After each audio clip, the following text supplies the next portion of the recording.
Good evening, everybody.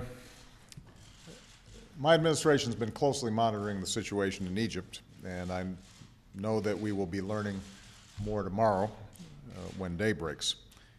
As the situation continues to unfold, our first concern is preventing injury or loss of life. So I want to be very clear in calling upon the Egyptian authorities to refrain from any violence against peaceful protesters. The people of Egypt have rights that are universal. That includes the right to peaceful assembly and association, the right to free speech, and the ability to determine their own destiny. These are human rights, and the United States will stand up for them everywhere. I also call upon the Egyptian government to reverse the actions that they've taken to interfere with access to the internet, to cell phone service, and to social networks that do so much to connect people in the 21st century. At the same time, those protesting in the streets have a responsibility to express themselves peacefully. Violence and destruction will not lead to the reforms that they seek.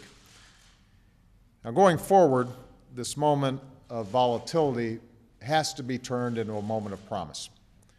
The United States has a close partnership with Egypt, and we've cooperated on many issues, including working together to advance a more peaceful region.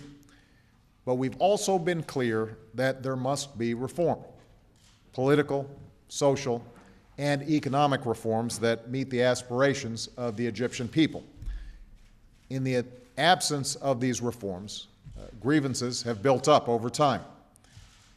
When President Mubarak addressed the Egyptian people tonight, he pledged a better democracy and greater economic opportunity. I just spoke to him after his speech, and I told him he has a responsibility to give meaning to those words, to take concrete steps and actions that deliver on that promise. Violence will not address the grievances of the Egyptian people, and suppressing ideas never succeeds in making them go away. What's needed right now are concrete steps that advance the rights of the Egyptian people, a meaningful dialogue between the government and its citizens, and a path of political change that leads to a future of greater freedom and greater opportunity and justice for the Egyptian people. Now, ultimately, the future of Egypt will be determined by the Egyptian people. And I believe that the Egyptian people want the same things that we all want: a better life for ourselves and our children, and a government that is fair and just and responsive. Put simply, the Egyptian people want a future that befits the heirs to a great and ancient civilization. The United States always will be a partner in pursuit of that future, and we are committed to working with the Egyptian government and the Egyptian people, all quarters, to achieve it. Around the world, governments have an obligation to respond to their citizens. That's true here in the United States. That's true in Asia. It is true in Europe. It is true in Africa. And it's certainly true in the Arab world, where a new generation of citizens has the right to be heard.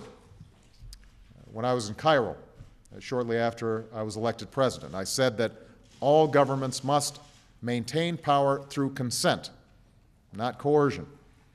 That is the single standard by which the people of Egypt will achieve the future they deserve.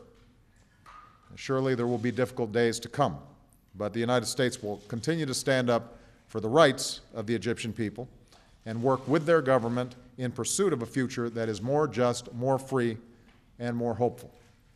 Thank you very much.